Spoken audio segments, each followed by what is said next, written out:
Hi everyone, welcome back our YouTube channel. आज हम करने वाले हैं हमारी क्लास 6 के एनसीईआरटी का चैप्टर नंबर अध्याय 7 यानी चैप्टर नंबर 7 करने वाले हैं। 6 चैप्टर जो है हमने कंप्लीट कर दिए हैं। आप जो है वीडियो देख लेना पीछे जा कर के। और अगर आप और ज़्यादा तेज़ी से पढ़ना चाहते हैं अगर 6 to 8 की, तो मैंने प्ले लिस्ट में सभी वीडियोज़ डाली हुई हैं। 9th और 10th की एनसीईआरटी भी बहुत ही जल्द इनके साथ साथ ही स्टार्ट करवाएंगे, क्योंकि जो सभी चैप्टर अगर सभी क्लासेस हम कराने लगे तो एग्ज़ाम तक पूरी भी नहीं होंगी 6 to और 10 की। तो चलिए स्टार्ट करते हैं वीडियो को लास्ट तक जरूर देखना। वीडियो को लाइक, शेयर और चैनल को सब्सक्राइब कर देना। आज का चैप्टर है हमारा राज्य से लेकर के साम्राज्य तक का सफ़र, यानी कि हम साम्राज्यों के बारे में, उनकी स्थापना के बारे में, उनके संस्थापक, उनके जो है पहला राज्य का जो है सम्राट कौन बना था, तो इन सभी के बारे में पढ़ेंगे। हम जिन शेरों के चित्र यानी कि रुपये पैसों के ऊपर जो चित्र अंकित होते हैं शेरों के, ये ऊपर स्टोरी दी गई है बच्चे की जिसको पैसे मिले हैं अपने जन्मदिन पर, और वो क्या कर रहा है, उसे पैसे के ऊपर एक तरफ गांधी जी की फ़ोटो दिख रही है और दूसरी तरफ ये शेर की चित्र। तो वो सोच रहा है कि शेर की चित्र कहाँ से आए हैं। तो आज हम इन्हीं के बारे में पढ़ेंगे। जो पैसे देखते हैं हम, पैसे के ऊपर जो चित्र देखते हैं शेर के, वे कहाँ से आए हैं। उनका एक लंबा इतिहास है। उन्हें पत्थरों को काटकर बनाया गया और फिर उन्हें सारनाथ में एक विशाल स्तंभ के ऊपर स्थापित कर दिया गया था। इतिहास के महानतम राजाओं में से एक अशोक के निर्देश पर इसके जैसे कई स्तंभ और पत्थरों पर अभिलेख उत्कीर्ण किए गए थे। किसके कहने पर? अशोक के कहने पर। इसके पहले कि हम ये जाने कि अभिलेख क्या है, क्या अभिलेख में क्या लिखा है, इसे समझने की कोशिश करें कि उनके राज्य को साम्राज्य क्यों कहा गया था। अशोक जिस साम्राज्य पर शासन करते थे उसकी स्थापना उसके दादाजी ने की थी, यानी कि चंद्रगुप्त मौर्य ने लगभग 2300 साल पहले की थी। मौर्य वंश का पहला जो राज्य कौन था? चंद्रगुप्त था। चाणक्य और कौटिल्य नाम के एक बुद्धिमान व्यक्ति ने चंद्रगुप्त की सहायता की थी, और चाणक्य के कई विचार हमको अर्थशास्त्र की पुस्तक में मिलते हैं। जो लेखक कौन है अर्थशास्त्र के? चाणक्य, कौटिल्य। साम्राज्य में बहुत से नगर थे जिनको जो है मानचित्र में अलग अलग बिंदुओं से दर्शाया गया। नगरों को काले बिंदुओं से दर्शाया गया है। इनमें साम्राज्य की राजधानी थी पाटलिपुत्र, उज्जैन और तक्षशिला प्रमुख नगर थे। बहुत सी नगर थे साम्राज्य में और उनकी राजधानी थी, सबसे जो मुख्य थी वो उनके नाम दिए हैं पाटलिपुत्र, उज्जैन और तक्षशिला। तक्षशिला उत्तर पश्चिम एवं मध्य एशिया के आने वाले मार्ग में था। तक्षशिला दूसरी तरफ थी उज्जैन, जो कि उत्तरी भारत से दक्षिण भारत जाने वाले रास्ते में पड़ती थी। शायद नगरों में व्यापारी, सरकारी अधिकारी और शिल्पकार यहाँ पर रहते थे। कहाँ पर? उज्जैन में। आगे देखिए, एक बार हम इसको पढ़ लेते हैं वंश को, राजा के बारे में। मौर्य वंश का जब एक ही परिवार के कई सदस्य एक के बाद एक राजा बनते हैं, जैसे कि पहले दादाजी का शासन हुआ, फिर उसके बेटे का, फिर उसके पोते का, इस तरह, तो उन्हें एक ही वंश का कहा गया है। मौर्य वंश के 3 महत्वपूर्ण राजा हुए थे। पहला है चंद्रगुप्त, उसका बेटा दूसरा बिंदुसार, और बिंदुसार का पुत्र कौन था? अशोक, यानी कि चंद्रगुप्त का पोता अशोक। जो चंद्रगुप्त है वो अशोक के दादा थे। जिन जगहों पर अशोक के शिलालेख मिले हैं उन्हें लाल बिंदुओं से दर्शाया गया है। मानचित्र देखेंगे हम आगे। लाल बिंदुओं में जिन्हें दर्शाया गया है वहाँ पर क्या मिले हैं? हमें अशोक के शिलालेख मिले हैं। और साम्राज्य के भीतर हैं, और उन देशों के नाम बताओ जहाँ पर उनके नाम मिले हैं। कौन से राज्य में मौर्य साम्राज्य के बाहर हैं और कौन से भीतर, ये आप मैप में देख करके पता लगा सकते हैं। उज्जैन कहाँ पर था? उत्तरी भारत से दक्षिण भारत जाने वाले रास्ते में पड़ता था, और यहाँ पर कौन रहते थे? व्यापारी, सरकारी अधिकारी और शिल्पकार। साम्राज्य में बहुत बड़े क्षेत्रों में किसान और पशुपालकों के जो है गांव बसे हुए थे। मध्य भारत जैसे इलाकों में ज़्यादातर हिस्सा जंगलों से भरा हुआ था। वहाँ पर लोग फल फूल का संग्रहण यानी कि इकट्ठा करते और जानवरों का शिकार करके जीविका चलाते थे। साम्राज्य के अलग अलग इलाकों में लोग भिन्न भिन्न भाषाएं बोलते थे। वे लोग शायद अलग अलग प्रकार का भोजन करते और यहाँ तक कि अलग अलग किस्म की पोशाक पहनते थे। उनका रहन सहन और खान पान के बारे में बताया है कि सभी जो है अलग अलग क्षेत्रों में रहने वाले, उनका खान पान, रहन सहन सब अलग था। ये जो काले बिंदुओं से दर्शाई गई है तक्षशिला, उज्जैन, पाटलिपुत्र, ये क्या है? नगरों की राजधानी है। और ये जो लाल रंग के हैं कांधार, मनसेहरा, और ये टोपरा है, कलसी है। टोपरा तो आपका काफ़ी बार पूछा भी गया है। मेरठ जो है दिल्ली के पास ये है बहापुर, गुज्जर, कौशाम्बी, जैसे कि ये सभी सारनाथ, लुम्बिनी, रामपुर, वाद, जितने भी लाल डॉट हैं, रेड डॉट, ये सभी क्या हैं? जहाँ पर अशोक के शिलालेख मिले हैं। तो देख लो आप कितनी जगह पर मिले हैं। इनमें से कुछ जो है कुछ का ही नाम आता है, जैसे कि एक तो टोपरा मैंने बताया था, इसका नाम आता है एग्जाम में, किसी भी एग्जाम में पूछ लो आप। सारनाथ का आता है, कौशाम्बी का भी आ जाता है, सांची और गिरनार का भी आ जाता है। तो आप ये जो 5-7 हैं इनको याद कर लेना। राज्य साम्राज्य से किस प्रकार से भिन्न है? क्योंकि साम्राज्य राज्यों से बड़े होते हैं, राज्यों से काफ़ी बड़े होते हैं साम्राज्य, और उनकी रक्षा के लिए बड़ी सेनाओं की जरूरत होती है, इसलिए सम्राटों को राजाओं की तुलना में ज़्यादा संसाधनों की भी जरूरत होगी। ज़्यादा बड़ा इलाका होगा तो उसकी देखरेख के लिए अधिकारी भी नियुक्त करने पड़ेंगे ज़्यादा, और उनके लिए ज़्यादा संसाधन की भी जरूरत पड़ेगी। इसी कारण उन्हें बड़ी संख्या में कर इकट्ठा करने वाले अधिकारियों की भी ज़रूरत होती है। यानी कि उनको जो है फ्री में तो कोई काम करेगा नहीं, तनख्वाह तो देनी पड़ेगी ना किसी भी काम के लिए, इसके लिए वो कर इकट्ठा करेंगे। क्योंकि मौर्य साम्राज्य बहुत बड़ा था, इसलिए अलग अलग हिस्सों पर अलग अलग ढंग से शासन किया गया था। पाटलिपुत्र और उसके आसपास के इलाकों पर साम्राज्य का सीधा नियंत्रण था। कहाँ पर? पाटलिपुत्र और उसके आसपास के इलाकों पर जो सम्राट था उसका सीधा नियंत्रण था, वो खुद ही नियंत्रण करता था उन सभी चीज़ों को। इसका मतलब ये हुआ कि इस इलाके में गांव शहरों के किसान, पशुपालक, शिल्पकार, व्यापारियों से कर इकट्ठा करने के लिए राजा के अधिकारियों को नियुक्त किया गया था, जो राजा के आदेशों का उल्लंघन करते अधिकारी क्या है उनको सजा देते थे। इनमें से कई अधिकारियों को वेतन भी दिया जाता था। संदेश वाहक, जो जासूस फैले होते ना, एक जगह से दूसरी जगह घूमते रहते और राजा के जो जासूस अधिकारियों के कार्यकलाप थे उनके ऊपर नजर रखते थे। इन सब के जो है ऊपर सम्राट था, जो क्या करता था, राज परिवार वशिष्ठ मंत्रियों की सहायता से सब पर नियंत्रण रखता था। मौर्य साम्राज्य के भीतर कई छोटे क्षेत्र और प्रांत भी थे। इनके ऊपर तक्षशिला या फिर उज्जैन जैसी प्रांतीय राजधानियों से शासन करते थे। यानी कि सम्राट जहाँ पर रहता था वो आसपास के शासन करता था, पाटलिपुत्र जैसी जगहों के आसपास, और बाकी जो उनकी राजधानियाँ थी, तक्षशिला, उज्जैन राजधानियाँ, यहाँ पर उनके जो है पुत्रों को भेज देते थे या किसी और को भेज देते थे गवर्नर बना करके, वो वहाँ पर शासन करता था। कुछ हद तक पाटलिपुत्र से इन क्षेत्रों पर नियंत्रण रखा जाता और अक्सर राजकुमार और वहाँ के जो राज्यपाल गवर्नर थे वो बना करके पुत्रों को भेज देते थे, राजकुमारों को। लेकिन ऐसा लगता है कि इन जगहों पर स्थानीय परंपरा व नियमों को ही माना जाता था। प्रादेशिक केंद्रों के बीच विस्तृत क्षेत्र थे। इनके इलाकों में मौर्य शासक सिर्फ मार्ग व नदियों पर नियंत्रण रखने की कोशिश करते थे, जो कि आवागमन यानी आने जाने के लिए काफ़ी महत्वपूर्ण थे। यहाँ से उन्हें जो भी संसाधन कर और भेंट के रूप में मिलते थे उसको इकट्ठा किया जाता। और उदाहरण के लिए अर्थशास्त्र में लिखा है कि उत्तर पश्चिम कंबल के लिए दक्षिण भारत सोने और कीमती पत्थरों के लिए प्रसिद्ध था। ये वहाँ पर उनको उपहार मिलते थे, कुछ कर के रूप में भी इकट्ठा करते थे। संसाधन जो थे नजराने के संभव के संसाधन नजराने के रूप में इकट्ठे किए गए थे।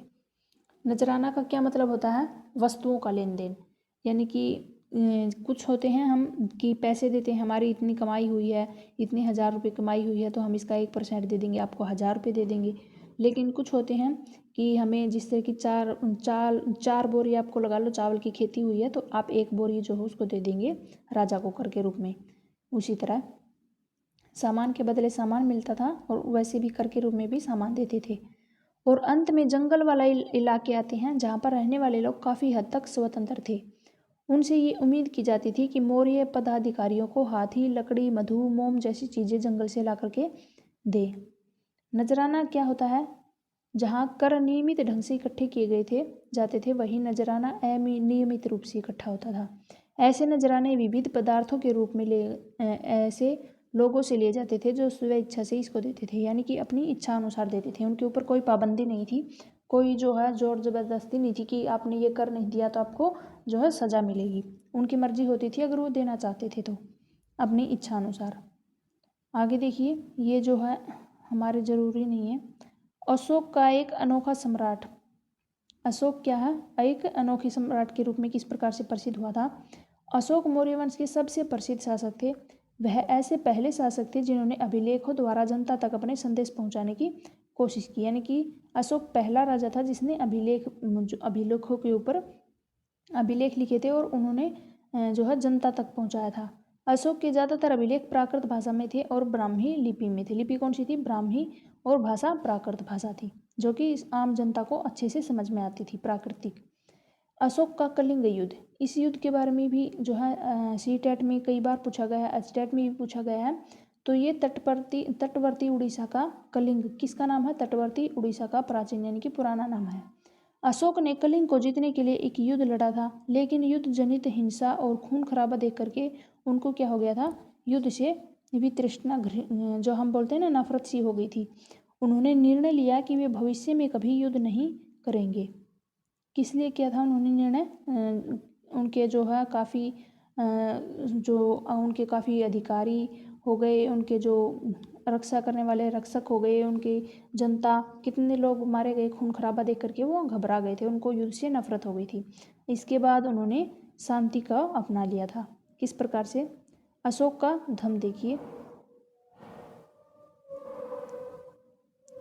एक बार ये देख लेना, उत्कृष्ट पॉलिश वाले पत्थर की ये मूर्ति दी गई है नीचे। ये बिहार के रामपुरवा में मिले एक मौर्यकालीन स्तंभ का हिस्सा है। अभी इसको कहाँ पर है? राष्ट्रपति भवन में रखा गया है और उस पर उस समय की मूर्तिकला का एक नमूना है। अशोक के समय की मूर्ति है स्तंभलेख, जिसको अभी राष्ट्रपति भवन में रखा गया है। अशोक का धम्म क्या है? अशोक के धम्म में किसी भी जो है देवता की पूजा अथवा किसी कर्मकांड की आवश्यकता नहीं थी। उन्हें लगता था कि जैसे पिता और अपने बच्चे को अच्छे से व्यवहार और शिक्षा देते हैं, वे उसी प्रकार से क्या है, उनका कर्तव्य था कि अपनी प्रजा को निर्देश दे। वे बुद्ध के उपदेशों से प्रेरित हुए थे। ऐसी कई समस्याएं थी जिनके लिए उनमें संवेदना थी। उनके साम्राज्य में अलग अलग धर्मों को मानने वाले लोग थे। उनके साम्राज्य में सभी प्रकार के धर्मों के लोग थे। इससे कई बार क्या हुआ था, आपसी टकराव पैदा हो जाता था। जानवरों की बलि चढ़ाई जाती थी और दासों को नौकरों के साथ क्रूर यानी कि बुरा बर्ताव करते थे। इसके अलावा परिवार में व पड़ोसियों के बीच भी झगड़े होते थे। अशोक ने यह महसूस किया कि इन समस्याओं से इनका निदान उनका कर्तव्य है, इसलिए उन्होंने धम्म महामत नाम के अधिकारियों की नियुक्ति की, जो जगह जगह जाकर के धम्म की यानी कि धर्म की शिक्षा देते थे, बौद्ध धर्म की। इसके अतिरिक्त जो है अशोक ने अपने संदेश कई स्थानों पर शिला व स्तंभों के ऊपर खुदवा दिए।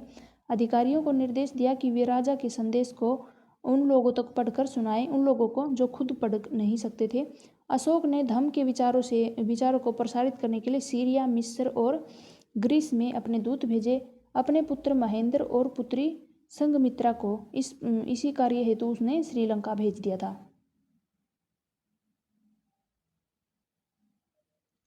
तो देखिए उन्होंने क्या है, बुद्ध के धर्मों से जो वो प्रेरित हुए थे और उन्होंने जो कलिंग का युद्ध किया था उसमें खून खराबा, लड़ाई झगड़ा देख करके उनको जो है युद्ध से नफरत हो गई थी। और फिर उन्होंने क्या किया था, धम्म महामत जो अधिकारी थे उनको नियुक्त किया था। उन अधिकारियों को क्या कहा था, धम्म महामत, जो कि धर्म की शिक्षा देते थे जगह जगह जा करके। और बहुत से अभिलेख, शिलालेख जिनके ऊपर उन्होंने जो है खुदवा दिए थे, शिलाओं के ऊपर, स्तंभों पर संदेश जो कि आम जनता जो नहीं पढ़ पाती थी उनको पढ़ने के लिए भी जो है उन्होंने अधिकारियों को नियुक्त किया था। और जो है अपने पुत्र और पुत्री देखिए, पुत्र महेंद्र व पुत्री संघमित्रा को भी इस कार्य के लिए श्रीलंका भेजा था उन्होंने, धर्म की शिक्षा देने के लिए। उन्होंने सड़कें बनवाई, कुएं खुदवाए व विश्राम गृह भी बनवाए थे। इसके अतिरिक्त उन्होंने मनुष्य व जानवरों की चिकित्सा की भी व्यवस्था की थी। आगे देखिए, ये अपनी प्रजा के लिए अशोक का एक संदेश है जो उसके ऊपर खुदवाया हुआ। लोग विभिन्न अवसरों पर अनुष्ठान करते हैं। उदाहरण के लिए जब वे बीमार होते हैं तब उनके बच्चों का विवाह होता है। तो ये मेरे ख्याल से हमारे लिए इम्पोर्टेंट नहीं है, एग्जाम में पूछने वाला। ब्राह्मी लिपि के बारे में देख लो आप। आधुनिक भारत की ज़्यादातर लिपियाँ पिछले सैकड़ों वर्षों में ब्राह्मी लिपि से ही उत्पन्न हुई हैं। ब्राह्मी लिपि से उत्पन्न हुई हैं ये। यहाँ पर ए अक्षर को अलग अलग भाषाओं की लिपियों में हम देख सकते हैं। तो एक हमारी देवनागरी लिपि भी जो है ब्राह्मी लिपि से ही उत्पन्न हुई है। ये देखिए ए अक्षर को कितनी जो है उसमें लिखा गया है। ये हमारा ए, जिसे हम अच्छे से समझ सकते हैं देख करके, क्योंकि ये देवनागरी और हमारी हिंदी भाषा है देवनागरी लिपि से। ये है आरंभिक ब्राह्मी, ये है बांग्ला, फिर है मलयालम और ये तमिल। तो ये सभी किससे हैं, हमारे ब्राह्मी लिपि से निकली हैं। ऊपर वाला थोड़ा सा हम पढ़ लेते हैं, कलिंग वाला, जिसमें अशोक के एक अभिलेख के ऊपर इसका वर्णन किया गया है कि उन्होंने किस प्रकार से धर्म को अपनाया था, किस वजह से। देखिए, अपने एक अभिलेख में अशोक ने बात कही है कि राजा बनने के 8 साल बाद मैंने कलिंग के ऊपर विजय की थी। लगभग 1.5 लाख लोग बंदी बना लिए गए और 1 लाख से भी ज़्यादा लोग मारे गए थे। इससे मुझे बहुत ही दुख हुआ, अपार दुख हुआ। क्यों? जब किसी स्वतंत्र देश को जीता जाता है तो लाखों लोग मारे जाते हैं और बहुत सारे बंदी बनाए जाते हैं। इनमें से ब्राह्मण और श्रमण भी मारे जाते हैं। जो लोग अपने सगे संबंधी व मित्रों को बहुत प्यार करते हैं और दासों व मर्तिकों के प्रति दयावान होते हैं, वे भी युद्ध में या तो मारे जाते हैं या फिर प्रियजनों को खो देते हैं। इसलिए मुझे पश्चाताप हो रहा है और अब मैं धर्म पालन यानी कि धर्म का मतलब धर्म ही है, धर्म पालन करने एवं दूसरों को इसकी शिक्षा देने का निश्चय किया है। मैं मानता हूँ कि धर्म के माध्यम से लोगों का दिल जीतना बलपूर्वक विजय पाने से ज़्यादा अच्छा है। मैं ये अभिलेख भविष्य के लिए एक संदेश के रूप में इसलिए उत्कीर्ण कर रहा हूँ कि मेरे बाद मेरे बेटे पोते भी युद्ध न करें। उन्होंने ये इसीलिए जो है लिखवाया था ताकि उसकी पीढ़ियाँ भी इस बात से सीख ले और इसके बदले उन्हें ये सोचना चाहिए कि धर्म को कैसे बढ़ाया जाए।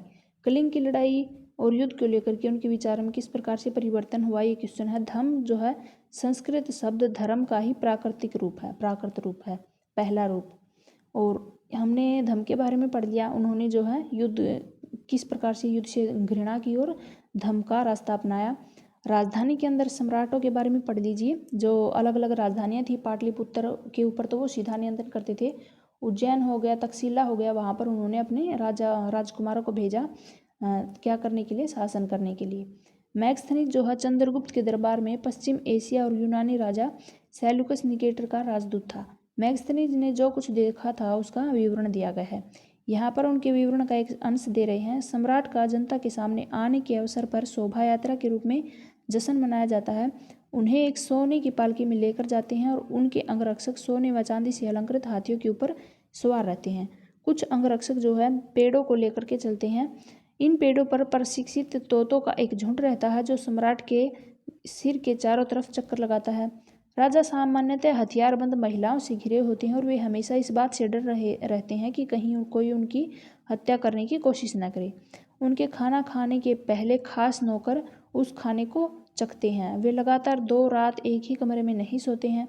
ये है उन्होंने राजाओं के जीवन के बारे में बताया है। और पाटलिपुत्र यानी कि जो आधुनिक पटना में, इसके बारे में, ये एक विशाल खूबसूरत नगर है। ये एक विशाल प्राचीर से घिरा है जिसमें 570 बुर्ज हैं, 64 द्वार हैं। 2 या 3 मंजिलों वाले घर लकड़ी कच्ची ईंटों के बने हुए हैं।